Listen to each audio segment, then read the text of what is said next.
Welcome to my channel.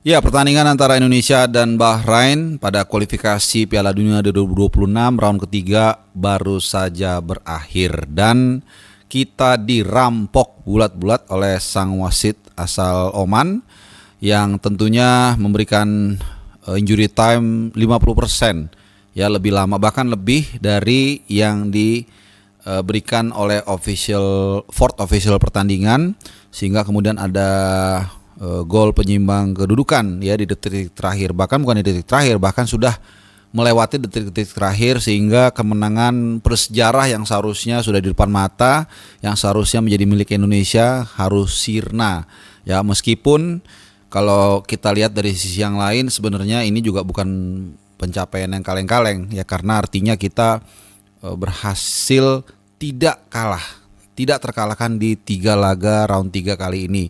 Bahkan boleh dikatakan 3 ini adalah lawan-lawan yang relatif berat ya, selain Jepang yang berhasil kita curi poinnya ya, 1 poin dari Jeddah 1 sama, kemudian 0-0 dari Australia, dan terakhir dari Bahrain 2 sama. Tapi itu tadi, cara kita kehilangan poin ini sangat mengecewakan ya.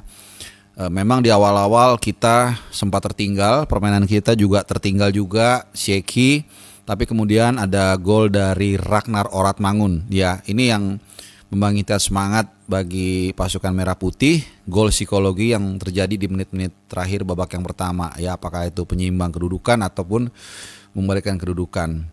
Nah, di babak kedua harapan itu muncul ya, ketika Rafael Strike yang biasa kita juluki El Klemer ini mengingatkan kita kepada sebuah napak tilas dengan golnya ke gawang Korea Selatan di Piala Asia U23 kemarin ya, di Qatar, dengan gol yang sangat cantik, dan ini membuat semangat seluruh rakyat Indonesia itu membuncah. Militansi kita, kemudian juga euforia kita itu meningkat. Tapi memang itu tadi ya, sayang di detik-detik terakhir sebenarnya kita ada kesempatan juga nih teman-teman ya untuk killing the goal ketika ada serangan balik dari Witan kalau nggak salah ya. Intinya kita ada 2 serangan balik yang seharusnya bisa killing the goal, atau kalau gue mikirnya kayak Henry zaman Thierry Henry zaman dulu di Arsenal, ya udah bawa aja ke pojok ya, kemudian cover bola, mungkin lemparan ke dalam. Nah, ini kan bisa juga mendelay pertandingan tapi tanpa melanggar aturan atau tetap sportif. Dan kalau itu yang dilakukan, ya mungkin pemain Bahrain pun akan lebih lama dalam melakukan counter attack. Jadi mereka pasti ikut juga mundur untuk mencoba untuk mengamankan defense, sehingga kalaupun kemudian mereka dapat bola untuk nyerang kita lagi, mereka masih butuh waktu. Tapi ya itu tadi ya, ini adalah pengalaman para pemain ini. Kalau kita lihat rataan usianya itu sekitar 24, nggak nyampe. Jadi dan kita pun ini adalah menjadi panggung pertama kita sepanjang Indonesia berdiri, baru sekali kita main di round 3. Jadi kalau gua memang kesel ya, gue merasa dirampok, dan gue jarang loh biasanya mengambil angle seperti ini, tapi itu memang keterlaluan teman-teman. Karena injury time 6 menit, kemudian dalam 6 menit itu kita nggak guling-guling nih, ya kan. Biasanya kalau Bahrain yang unggul biasanya mereka guling-guling. Nah, kita nggak, agak terlalu polos juga, tapi ya udahlah. Asumsinya kan paling dari 6 menit ya tambahin maksimum 2 menit lah, itu udah maksimum gitu. Tapi ternyata sampai menit ke 99 itu bahkan lebih ya, itu pertandingan masih berlangsung. Ada free kick, ada macam-macam, sampai akhirnya satu momen kalau nggak salah dari tendangan penjuru, koreksi gue salah, gue udah nggak inget lagi detail. Tapi intinya disitulah kita kebobolan ya. Jadi gol kebobolan pertama itu tendangan bebas. Ini memang susah lah, tendangan bebasnya luar biasa bagus, dan orang yang sama juga, siapa ya, Mahdun apa siapa gitu ya, gue udah nggak peduli lah pokoknya. Itu kemudian mencetak gol lagi di detik terakhir. Dan yang lucu itu wasit langsung nunjuk titik putih, cepet banget. Itu nggak yang cek VAR dulu, dan bahkan nggak ada cek VAR kalau gue nggak salah ya, atau ada gue lupa. Pokoknya nggak kayak waktu siapa Ragnar golin itu kan langsung cek VAR kan. Ternyata Hilgers memang tidak offside ya, hampir offside tapi tidak offside. Nah, ini enggak gitu. Jadi ya again sih, soal injury time itu gue agak sangat iritasi ya, sangat kesel, sangat gondok. Gue juga lagi live reaction di DPI itu, kita udah seneng banget, udah aduh buruan dong.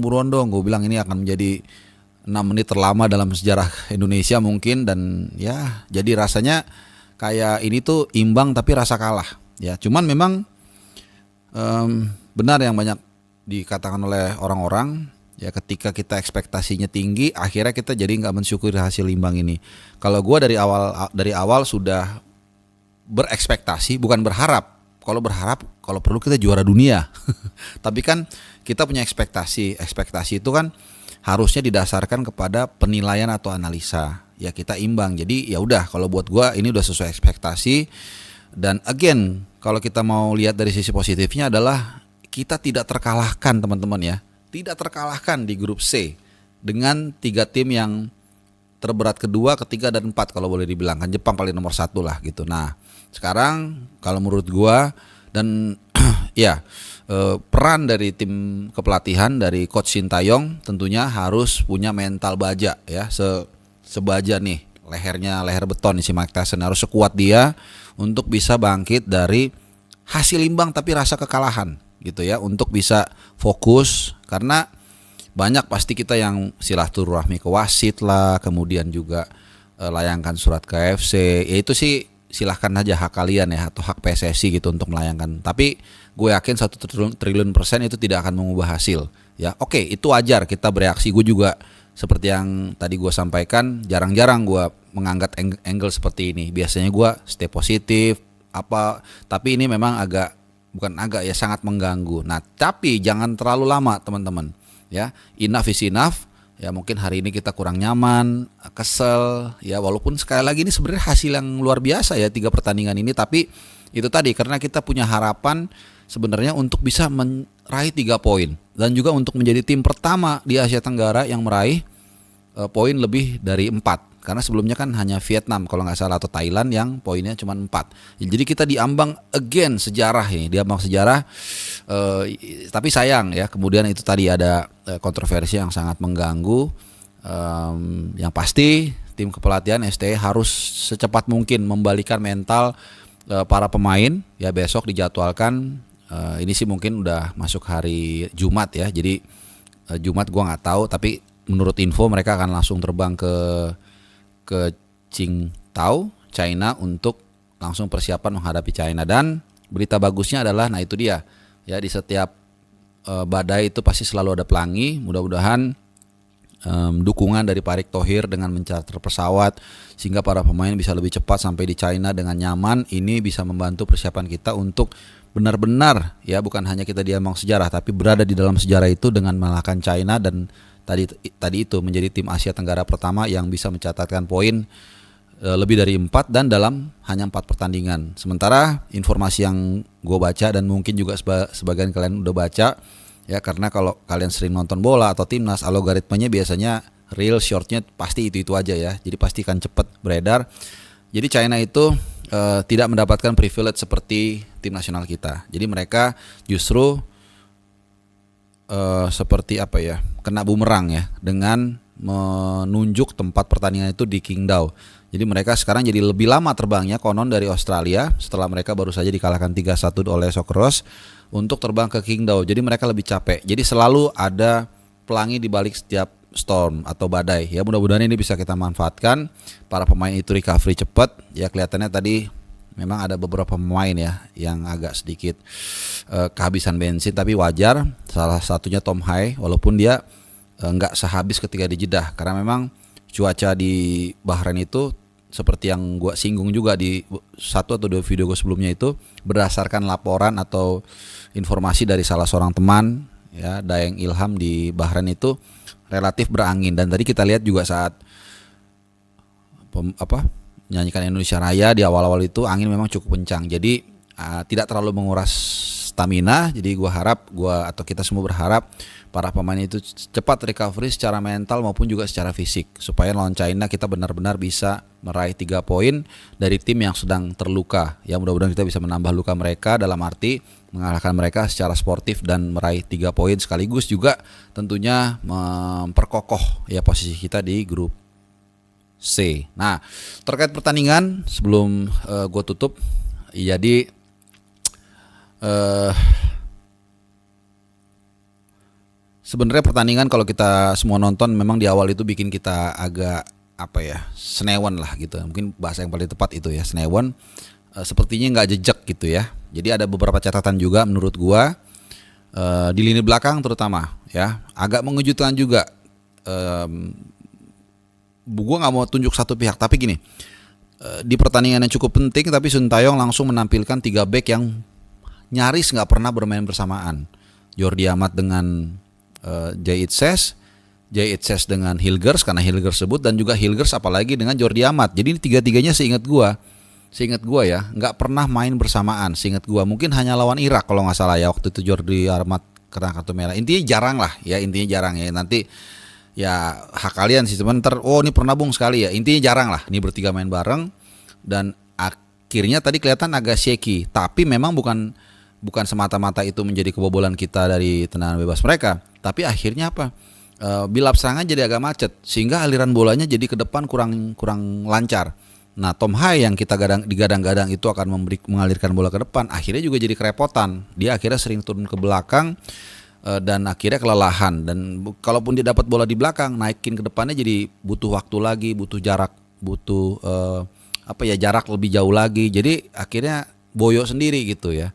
Nah, beruntung dalam arti akhirnya kita usaha kita untuk keluar dari tekanan itu berbuah dengan adanya gol psikologi di akhir babak pertama tadi. Itu sangat penting banget teman-teman ya dari Ragnar Rathbangun, dan ini juga akhirnya dia benar-benar mencatat sejarah dengan mencetak gol di round 3 buat Indonesia, karena sebelumnya kan golnya diakui pas lawan Arab itu golnya Sandy Walsh. Nah, kemudian juga pergantian pemain di babak kedua. Saat live reaction gue udah sempat bilang posisi 3 back ini memang sangat ringkih ya karena belum kompak. Kemudian akhirnya ditarik tuh Jordi Amat digantikan oleh Rizky Ridho.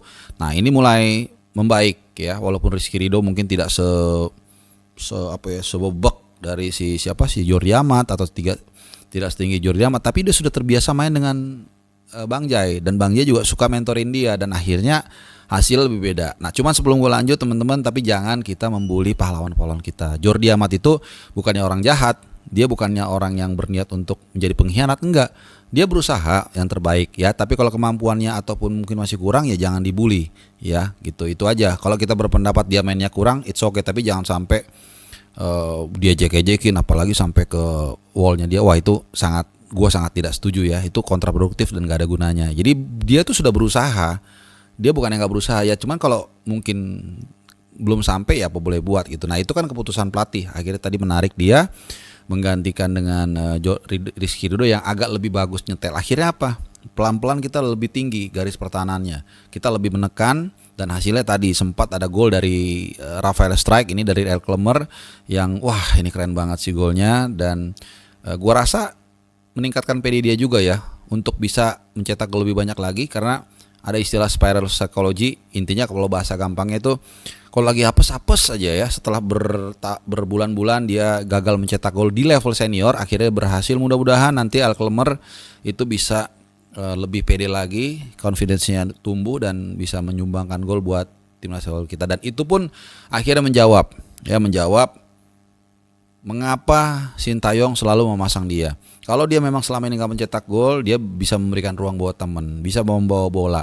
Tapi kita lihat ada kalanya juga dia bisa mencetak gol di momen yang sangat penting. Artinya dia punya mentality. Artinya juga apa yang dilakukan oleh Sintayong ini dibenarkan. Jadi boleh kita menganalisa, boleh ya, jangan dibilang juga emang lu pelatih gitu. Ya udah, kalau gitu kita nggak usah ngomong aja kan gitu kan. Nah, tapi kita tetap memberikan ruang buat analisa bahwa kita tidak tahu semua apa yang terjadi di lapangan atau di ruang ganti. Makanya seperti Malik Rizaldi, begitu muncul namanya di line up, semuanya kaget, semuanya bingung. Tapi mereka mungkin tidak tahu seperti apa Malik Rizaldi, mentalitasnya. Seperti yang gue bilang, Sintayong itu ketika pemanggilan pemain, dia tuh di situ sebenarnya penentuannya.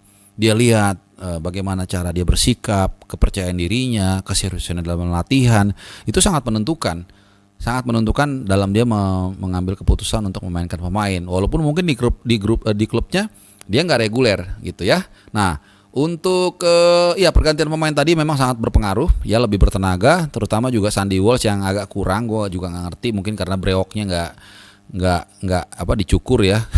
Mungkin kayak Samson kalau dulu ya, kalau bulu keteknya rambutnya dicukur itu jadi lemes kan gitu kan kalau dulu Samson ya. Kalau bulu ketek mah Samson dari Betawi kalau nggak salah ya.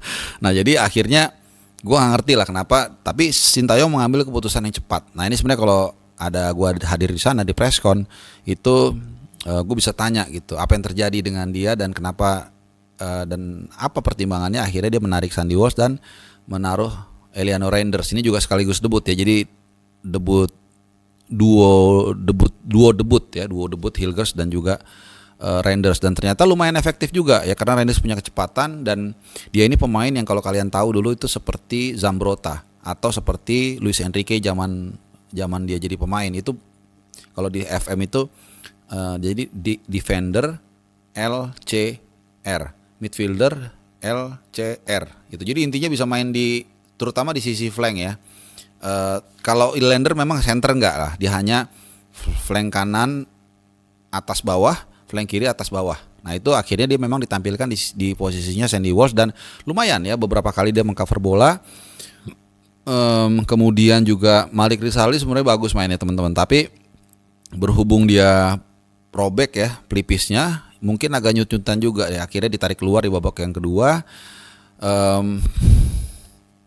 Dimasukkan siapa ya kalau nggak salah Marcelino bagus ya teman-teman ya. Dia tadi golnya dari strike kan juga awalnya dari Marcelino yang ngedorong bola. Jadi ini yang berkali-kali gue tekankan ke teman-teman ya, bukan so ngajarin, tapi di era sosmed ini peran kita itu benar-benar seperti mata pisau. Kalau kita nggak menggunakan dengan baik, itu bisa membuat mental para pemain runtuh. Nah kita lihat ketika tekanan sorotan mungkin udah nggak ke dia lagi, udah ada Hilgers, sudah ada Reinders, sudah ada yang lain-lain, dia mulai pede tadi membawa bola. Dan itu dia salah satu sodorannya itu kan ke Tom Hai dan akhirnya ke strike itu kan akhirnya jadi gol ya. Dia udah lebih berani dalam mengambil keputusan ya, apakah menghold, mengumpan atau bahkan melepaskan tembakan, itu udah lebih pede. Ini penting ya. Ini juga sempat menimpa Hernando Ari juga ketika dia melakukan kesalahan lawan Irak. Akhirnya dia seperti jadi bingung gitu, jadi ragu-ragu setiap mengambil keputusan ya. Jadi ya mohon kita juga berkontribusi minimal.